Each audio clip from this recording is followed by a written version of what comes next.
Good day mga ka-adventure. Ito nga pala si Tito Rai. At Tito Rai's World of Adventure. Nandito po tayo ngayon sa Bondat Grill sa Marikina City. Kasama ko po ngayon si Allen and yun. For today's video, we have a featured artist and also an exclusive interview kay Kiana Aaliyah. Isa po siyang singer, songwriter, and a musician. Ganun din po kay Coach Criss. Isa po siyang musical coach. Isa rin po siyang teacher and also a musician and a songwriter. Kaya abangan nyo po. Dito lang po yan sa Tito Rai's World of Adventure.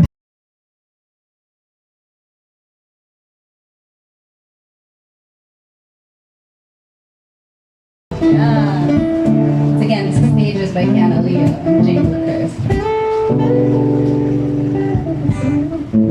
I never knew much of the world. I admit I'm a lost girl. I made mistakes I'm not proud of. I gotta give myself more love. I made some friends along the way. Broke my heart and had my bad days. I cared a lot about what people say. Man, you leaving only sounds good. Chapters in my life go through what you go through. No pain, no gain, check yourself, you're supposed to. Ups and downs, roller coaster. Long as you are getting better, long yourself on any weather. Conquer all the tears you shatter. Get up, it's another day. Wipe all those tears away. It's time to flip the pages and embrace all your stages. Stretching, resting, oh yeah. Whoa, whoa, oh yeah. Nakaraan, nagmahal ako ng todo. Kailangan kong mamingin na ako'y naging dehada. Bigay ng bigay at nawalan na ng prero. Walang magkagawa sa mga taong kabisada. Inisip ko na ako'y walang kwenta. Laging takot sa sinasabi ng iba.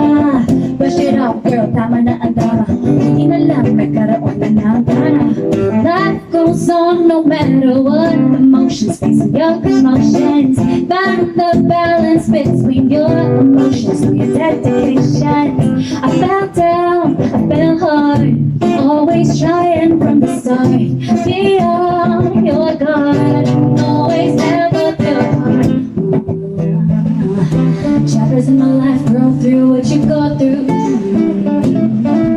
No pain, no pain. Check yourself, you're supposed to. Ups and downs, roller coaster. Long as you are getting better, love yourself on any weather. Conquer all the tears you shatter. Get up, it's another day. Wipe all those tears away. It's time to flip the pages and embrace all your stages. Stretches, wrestling, oh yeah. It's time to flip the pages and embrace all your stages. Thank you so much. Hi, my name is Kiana Aaliyah. I am a singer and a songwriter. Ito po, ako po si Coach Jzell ng The Voice Academy of the Philippines and music director ni Kiana Aaliyah.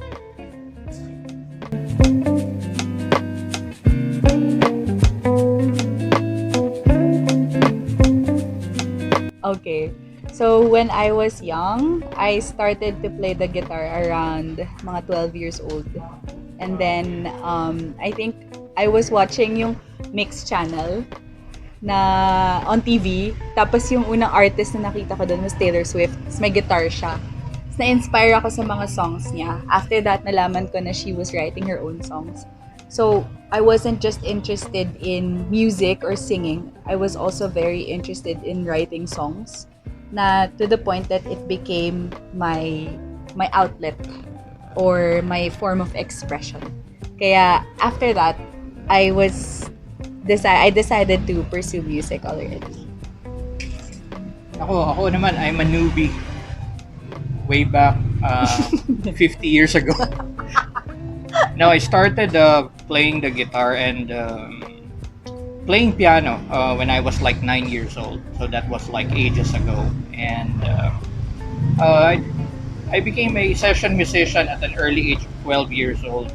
Then from then on, I decided to pursue my career as a musician, as a songwriter, as an instrumentalist, as a session guitar player for artists, and at the same time, I became serious in teaching music when I started with the Voice Academy of the Philippines way back 2017 up to present. And right now, I'm into projects with artists like this girl right here.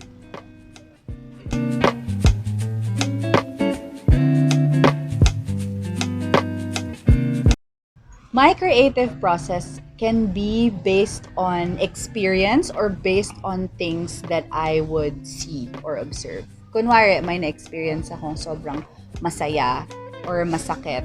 Something that would impact me, or sometimes when I watch like a movie or a series and then I want to create a story out of it. So, ang akin kasi, my creative process is very lyrical, more than there are some artists that lean towards more on melody. But mine is really lyrical and poetry. And I like reading and processing my emotions through that. Once I have the idea down, the gist of what I want to write, whether it may be a love song or a playful song, a happy song, a sad song, lyrics muna. Lyrics muna, and then the beat, the chord progression. Then after that, everything molds together. So it can be based on experience, feeling, or something like an event that I want to write on. Tapos, yung creative process ko, I realized that it's more of like an on-the-spot thing. Parang kailangan instant, like kahit natutulog, oh my God, I have to get up. Where's my guitar? Kasi kung mawawala na to tomorrow, di ba? Yep. Ganon yung creative process ko. Same thing with her. Kaso ako naman more on the music side. So just like what I'm telling sa mga interviews ko, it's been years na hindi ako nakakasulat ng mga lyrics sa kanta, pero in my mind, ang lumalabas is mga sound, music, mga soundtrack of things, even though yung mga huni ng ibon, tunog ng tubig. So I make those sounds, into something na, alam mo yun, na magiging music para sa tenga ng tao. So sabi nga ni Kiana, totoo yun. Minsan, early in the morning, alam mo yun, Yeah. bigla kang magigising na lang, meron kang hinaham. Yes. So yung mga ganong moments, guys, I do suggest, i-record nyo agad yun. Kasi yung mga ganong mga moments, mahirap yan pag pinakawalan mo eh.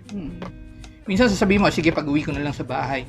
Saka ko lang ito i-record, hindi na mangyayari yun. I assure you. So, you have your phones, marami tayong mga gadgets na pwede natin i-capture yung ating ideas, do it. So, ganon. And I'm more into the studio thing. So, kapag meron akong idea, I make sure na dinidiretso ko agad yan sa studio ko. I play the guitar, I play the whole arrangement. I do a, like a dummy drum track. Yeah. Everything. Tapos then I make sure to write everything down kasi I'm more into the technical side. So lahat yan, ninonota ko para anytime pwede ko siyang kunin. Kagaya niya, kapag may mga artist na darating, ang dali nang ibigay yon at ituro sa kanila.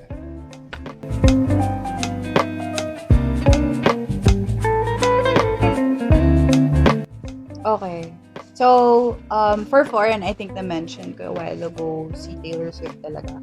When it comes to writing songs, she is really an inspiration because of how vulnerable she can get and honest. And kasi for me, kahit na kwento ko yung nilalagay ko sa mga kanta ko, when I released my first song, a lot of people were saying that they related to it. And I think that bilang musician, apart from you releasing your music because it's your passion, it's also your duty to connect with your audience and find like what way can you do that. That's why she was an inspiration. She does that for me. I want to try to do that to my audience or my fans. So si Taylor Swift yung international. For local, si Moira De La Torre. Yeah, kasi, well, apart from her voice being really nice, she can sing both English and Tagalog so well. Yung diction niya, yung register niya, yung tone, and also the content of the songs that she would write. is really good. And apart from Moira, Ben and Ben din. Like, I really like how they have redefined OPM. Na sobrang mahilig ako sa mga songs nila, gagawa ng cover. The lyrics are also really nice. It's very catchy and easy to listen to. So, yun po. Ako naman I grew up with mga 80s metal rock bands, foreign, gano'n. So, mga Van Halen, Ozzy Osbourne, Black Sabbath. Pero, lately, dahil siguro tumatanda na tayo, nagme-mellow down na yung mga choices. And since I'm into the production stuff ng music, so, ang mga pinapakinggan ko ngayon, mga nag-i-influence sa akin, yan sila Quincy Jones, sila Chick Corea, mga jazz, mga influences ko ngayon. Joe Satriani, pagdating sa guitar, Steve Vai, Dream Theater, anything na medyo technical stuff. Sa Pilipino, of course, Casey Tandingan, Moira, yan, Ben and Ben. Yes. Sama na natin syempre Beanie. Yes, of course. Yun.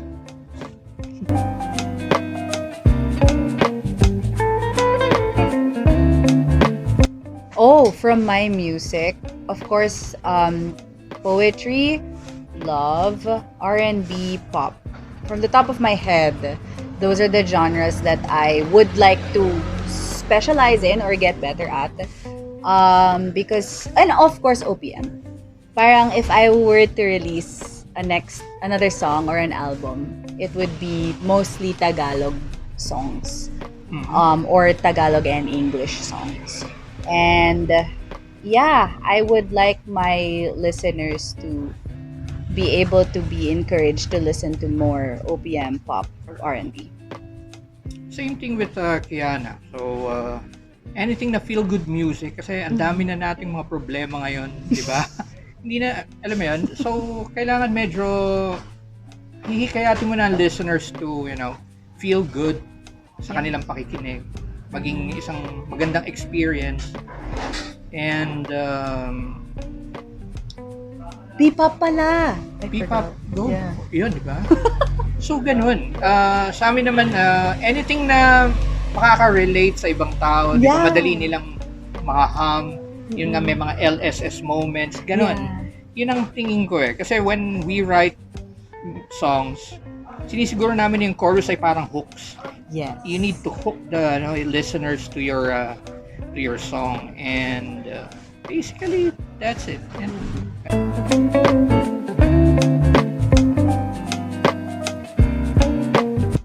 I don't. I just cry. Just kidding. Okay, so the pressure in that, what I have a self mantra that I would repeat to myself all the time. Because I also teach kids. And this is a recurring problem in the generation of millennials, Gen Z, and Gen Alpha na ba? Yung pinaka, Gen Alpha. Gen Alpha. So they would always say, what makes me unique? What makes me stand out? And the thing is, as a teacher, it's your role to make your students feel that I'm encouraging you to do more. Despite thinking that your flavor or your personality is just like how other people's personalities are or how other people's music is, diba? And then sometimes I would question myself na, o nga ba, how do I answer that question? So I think that what I would do is self-isolation. This might not apply to everyone because people might be like studying more about how other people would do things, but I would do self-isolation. Like, I wouldn't compare myself to others. I would have my own diary, my own journal. Kahit na sabihin, we were talking a while ago about chord progressions. Kahit na sabihin mo lahat ng songs ko key of C, who cares? Exactly. Because it's mine.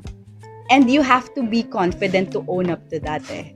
Kahit na sabihin mo na it's just two chords na yung songs ko. It's just plain, it doesn't have range. But it's yours. It's your identity. Hindi naman, yes, hindi naman lalabas yung song mo na as me as Taylor Swift or me as Moira. No, I'm still Kiana Aaliyah. There's no other Kiana Aaliyah. And that goes for every person. So I think that that's the way that you can keep up with the pressure. Do not pressure yourself to be like others and to constantly keep up with the trends, because by the end of the day, you are your own person.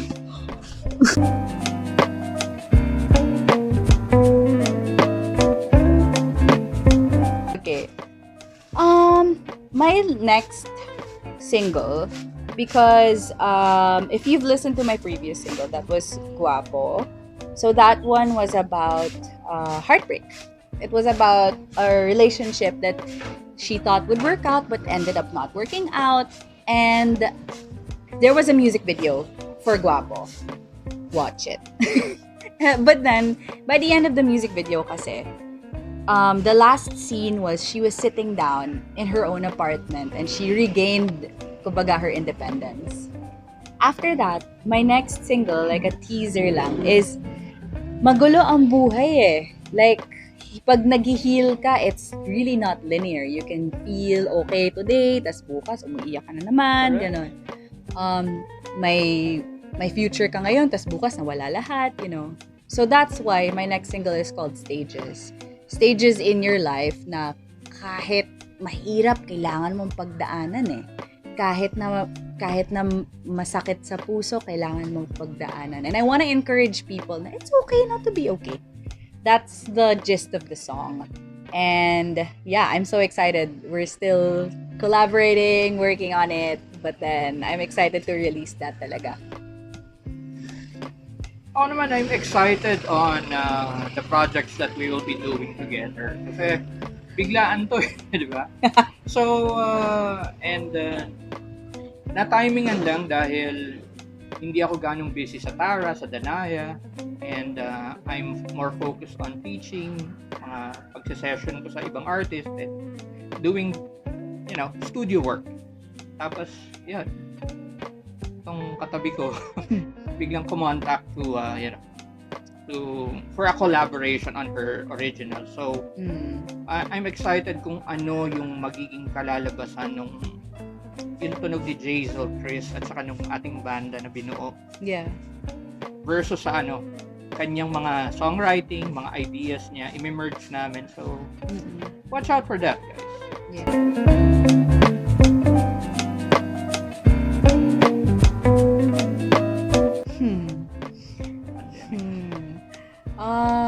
Okay. As a female, as in gender-based question. Well, siguro yung ko as a female growing up was always the norm that men can play guitar better There you go. than women, and that women can only write love songs or heartbroken songs, and that only men can. There was a norm before, or like a stereotype before, that only men can rap. So those are the skills that I tried to develop. We were talking kanina, sabi niya sa akin, if you can play guitar on your own, like you know the fundamentals of it, bakit mo pa kailangan ng somebody else? If you have someone else playing guitar with you, that person is supposed to complement you and make your piece or performance whole, which is exactly what Coach was doing. Kasi for me, I have my chords down, and I stand firm as a woman, as a songwriter, na ito yung formula, ito yung kanta, ito yung ginawa ko. And then si Coach Jzell, he said, okay, then I'll just add elements to complement what you already did. The music is already there, so Yeah. what we need to do is just like to make some embellishments and Polishing, embellishments, Polishing, enhancements. adding more, Yes. different tonal qualities in the arrangement. That was a problem as a woman, I think, because I think that for us, like, sometimes we are easily swayed by what the trends are. We're easily swayed by what the stereotypes are of what we should write, and sometimes for both men and women, we forget that we can have a voice when it comes to what we put out. We can have a voice when it comes to our songs. And I think the reason why I also really like to collaborate with Coach is because he was saying that I'm not going to change anything. I'm just going to enhance what you already have. I'm not gonna tamper with anything. And yun, it goes back to the question a while ago. You just have to stand your ground there when it comes to these things, because it's really a challenge, especially putting out your music. That's so scary. That was a challenge for me. It was so scary, like, oh my god, what are people gonna think? Are people gonna ask about it? Nobody's gonna support me. I'm not gonna have any fans. But it's not about that, eh. Like, you release it and then people will naturally gravitate towards you. Yun yan.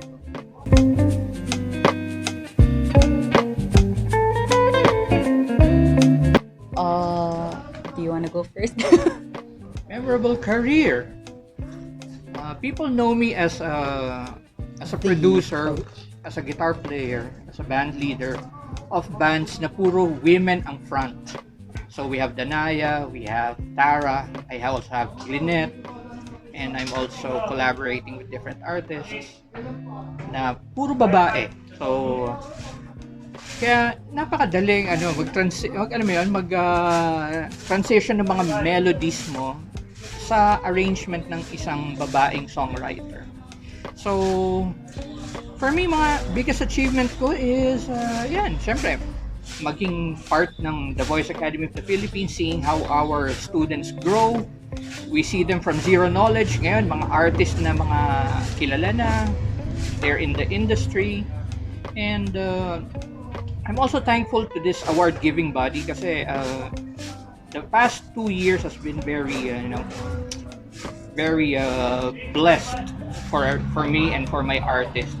As you all know, Danaya and I became the Duo of the Year 2023. We became the Indie Artist of the Year 2023.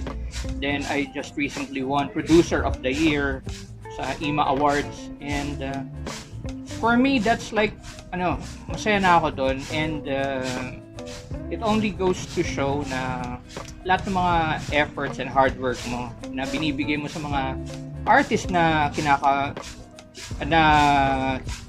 kasama mo sa trabaho at nakaka-collab mo, people are seeing the fruits of your effort. So, dun pa lang okay na yun.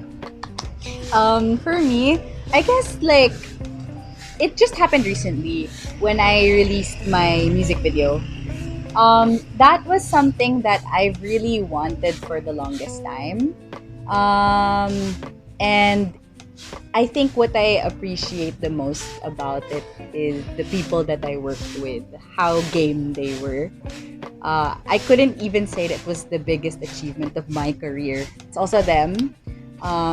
And that music video was something that was very important for me because, alam mo yung parang it was finally put into life. The idea of the song and we executed it.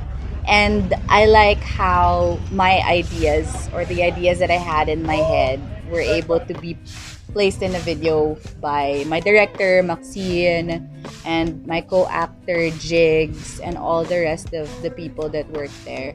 I'm very thankful for that. And it got really good feedback from the people that watched it. And now, because of that, I'm having more opportunities to perform guapo in radio shows or live events. And that's my biggest achievement so far. Addition pala, Tito Rai. May isa akong biggest achievement this year wherein I discovered this girl from FEU. Her name is Lynette, a 15-year-old bedroom producer. Dati kong student sa The Voice Academy when she was young. I helped her out and she got the Female Artist of the Year at a very young age, 15 years old. So that would surely inspire everybody na kaya mong gawin kung ano yung mga dreams at pangarap mo. Alam mo yan, di ba? So, it can happen.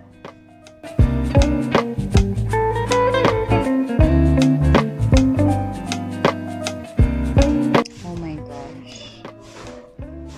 I think alam mo naman yung sagot. Hula ako. Go. Taylor Swift. Yeah. Yes, Taylor Swift. Pero siguro I'd also want to collaborate with Nina and Kyla. Nice. Kasi I actually saw Kyla live last year with JR. And then she sang On the Wings of Love. On the Wings of Love is like a very classic Filipino karaoke song, 'di ba? But like the way that she sang it, yung runs, yung riffs, yung flavor that she added, that's something na parang I wanna learn as a Filipina artist. Si Nina naman, it's like when I would listen to her live sessions, I haven't seen her live yet, parang siya hindi napapagod. And I think that that's my problem as a female artist. Like, I get tired or the vocal control. So, the reason why I want to collaborate with those singers is because I want to learn from them din and their experiences and the power that their voices have. It's so impressive. Same thing. Yung mga artist na sinabi ni Kiana, hindi naman gusto ko maka-jam at maka-collab sa present. Pero mga nakaraan, mga ano na nasa ibang dimension na silang si Eddie Van Halen, of course. Pero siguro ang gusto ko makakolab si Ozzy Osbourne. Although, alam mo yun, medyo hindi na siya nagtutour, medyo pahinga na siya. So, hopefully, di ba? You'll never know. Ngayon, with technology, nothing is impossible, right? Mm-mm. Even from the different side of the planet, kaya mo silang ano. Siguro ano lang, nasa timing lang and all of that stuff. So, kahit sino na artist, whether bago, kilala o hindi, kapag gusto maki-jam, game lang kami niyan. Game tayo doon. Yeah.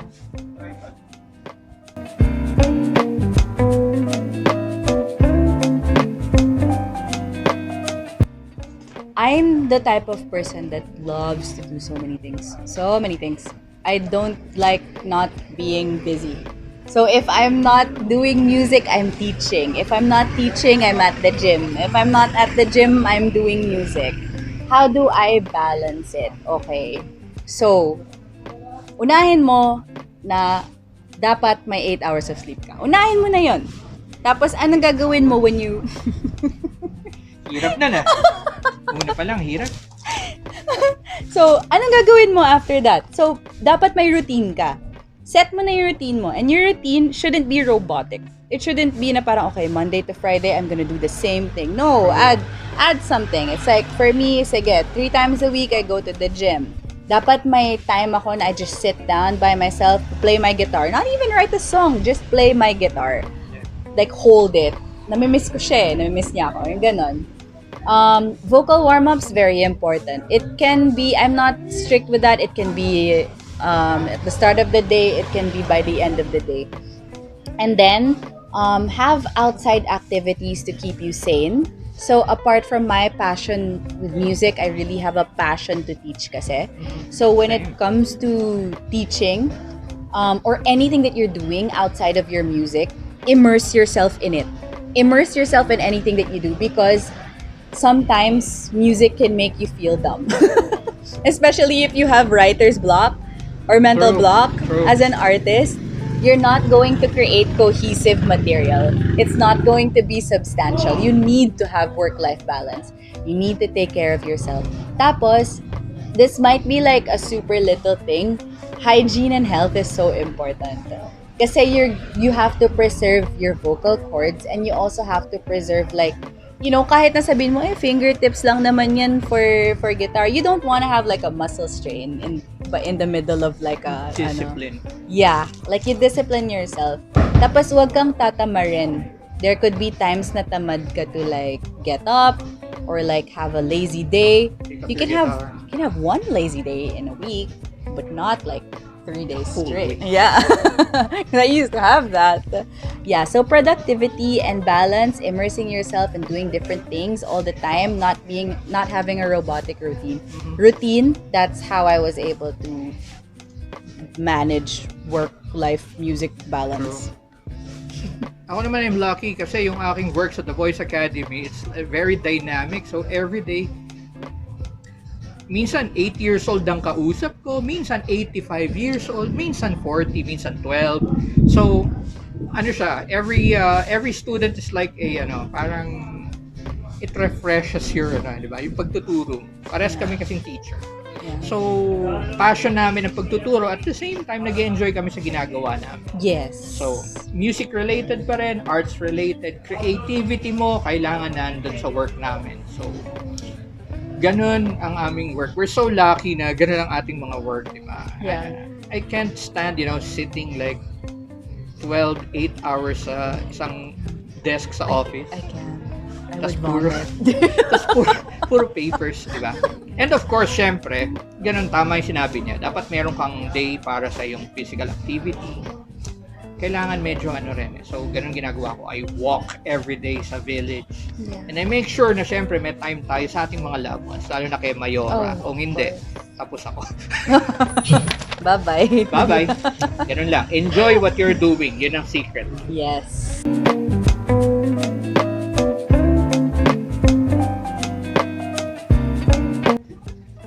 Oh, okay. What do we do to stay grounded? Ikaw muna. Ano lang, we don't consider us famous or something So ganun lang. Ang pagkakaroon kasi ng ere, minsan nakakasira yan sa totoong talent mo Alam mo yun? Pag nagiging yumayabang ka or something, dapat talagang mapagkumbaba ka lang. At saka sa amin kasi as teachers, hindi kami po pwedeng magyabang kasi ang ginagawa namin is we are imparting knowledge to our upcoming artists na mga students who meron din interest sa aming field na ginagalawan ngayon, which is music and arts. So, I don't know, just stay simple, and make sure that you are not, madamot when it comes to sharing your talent. Yes. And, kasi ganun na yung feeling ko sa And akin opportunities. Right. It's like passing the torch to this young blood. Alam mo yun, sa mga batch ngayon ng mga kids. So, and basically that's it. As teachers, grounded talaga kami. For me, parang this is what I would repeat to myself again and again. Talent gets you to the door, but your attitude and personality keeps you in the room. Exactly. You can be the most talented person ever, but if you don't know how to treat people with respect, be grateful for your opportunities, wala din Parang you have to be respectful to everybody that you encounter. Because everybody that you encounter, it can be a learning experience for you. And at the same time, you're not in the position then to judge a beginner or somebody who's not famous anymore, and then you are like, we are all in the same ocean, different boats, but same ocean. So siguro to stay grounded, basic things. Don't forget your po and opo. Don't forget your please and thank you. Don't forget to smile and be kind to everyone. Hindi naman natin alam kung anong pinagdadaanan ng mga tao araw-araw. 'Di ba? May kanya-kanya tayong buhay. And never brag about you, like what you have. Always just try to impart, like what Coach said, impart your wisdom, impart what you know as a teacher, and encourage people. Never belittle people. Even if someone makes a mistake or is not doing something right, always be that person, that teacher, to encourage someone to do better or to feel better about themselves. Amen.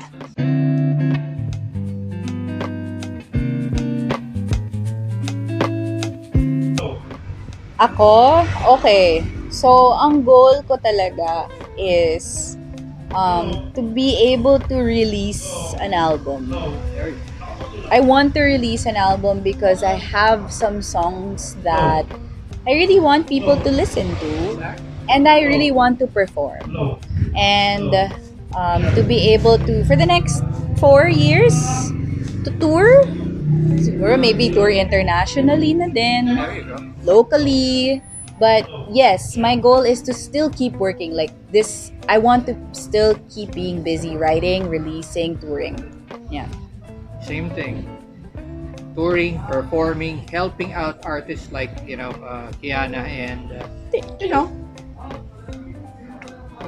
help other artists, whether sikat na yan o uprising pa lang. So, tulong, ganun pa rin. I could see myself as the same coach na nakilala nyo before. So, ganun lang.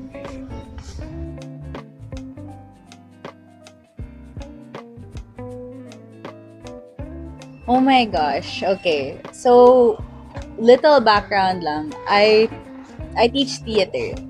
So, I would talk to students that are really like, I want to be in Broadway. I want to perform in Madison Square Garden, SoFi Stadium.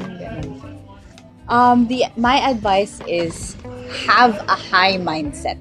True. You have to have a high mindset. If your goal is to be in Broadway, do not let anything stop or deteriorate that goal. Kasi kahit man sabihin mo na hindi mo nagawa or you didn't make it, you spent years doing it. Like you spent years working hard to reach that goal. And I want everybody to think that they can. Like have the highest mindset that you can have the biggest goal that you can have. Because once you have a big goal instead of a realistic goal, if you say it's unrealistic, you have to have that goal because you're gonna be so determined to work towards it. Kaya kahit na sabihin mo, sintonado ka or whatever, you're just beginning or you're not gonna make it and this person's better, who cares? You're the only one who has that goal and you're the only one who can push yourself to work towards it. Don't be discouraged ever. And also, like to other students, I also tell them, you have to be an instrument to each other, to encourage each other. Don't be a person that will bring another person down. So, yun. Yun, para sa akin naman, you keep on dreaming and at the same time, yung dream na yan, dapat meron kang, path. Kung paano mo yan ma-reach yung dream na yun. Yes. As I always tell my students, don't try, do it. Yes. Yun lang. And dapat maging original. Yun, lagi ko sinasabi yun. Marami ako mga students na, they keep doing covers of, di ba, mga artists. Yeah. Okay, that's cool. That's nice. Pero, masarap pa rin makarinig ng fresh new materials coming from you. So, yan ang kailangan natin ngayon. New materials, new original Filipino materials coming from, budding artists and composers, Yeah. Kasi, nasa kanila na yung susunod na henerasyon ng mga Yes. musikero at mga artists na aabangan natin lahat. So, yun lang. This one's called Guapo. Minahal ka ng todo, binigay ang aking puso, inialay ko lahat, hindi na rin sapat. Sinadya ng tadhana na mawawala ka sa kabilang buhay na kaya pagkasama.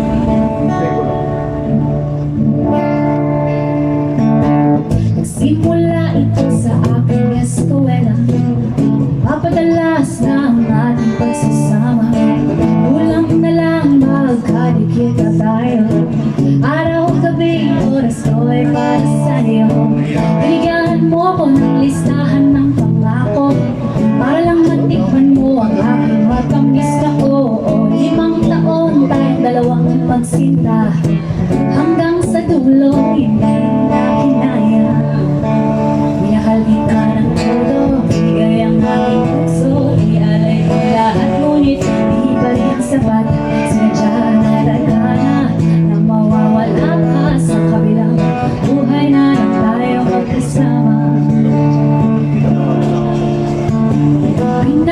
Pinaalala kita sa aking mga kulang.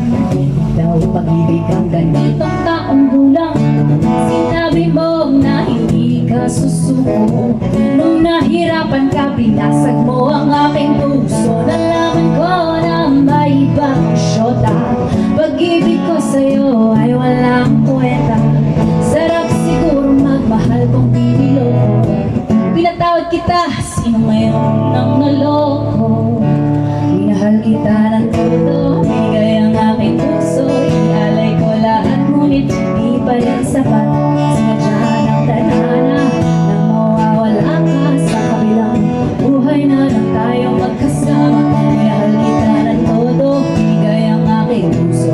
Inialay ko lahat, ngunit di pa rin sapat.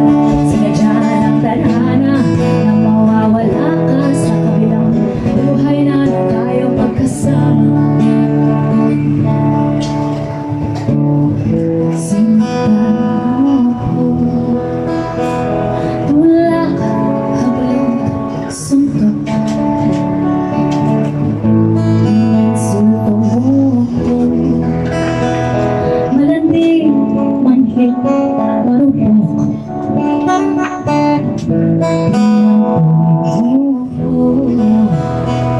Dalang sakit sa tulo, pinabaho, babaero hanggang dulo. Minahal pa rin ang todo, binigay pa rin ang puso. Pinatawad pa rin kita, akala mo kung sinong gwapo. Pinitawan mo ang babae, hindi nagsinungaling. Ang babae, nagmahal, nasaktan mo man ba?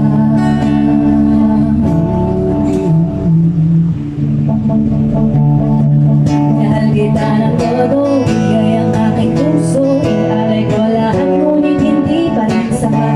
Sinadya ng tadhana nang mawawala ka sa kabilang buhay na lang tayong magkasama. Minahal kita ng todo, binigay ang aking puso. Inialay ko lahat, ngunit hindi pa rin sapat. Sinadya ng tadhana nang mawawala ka sa kabilang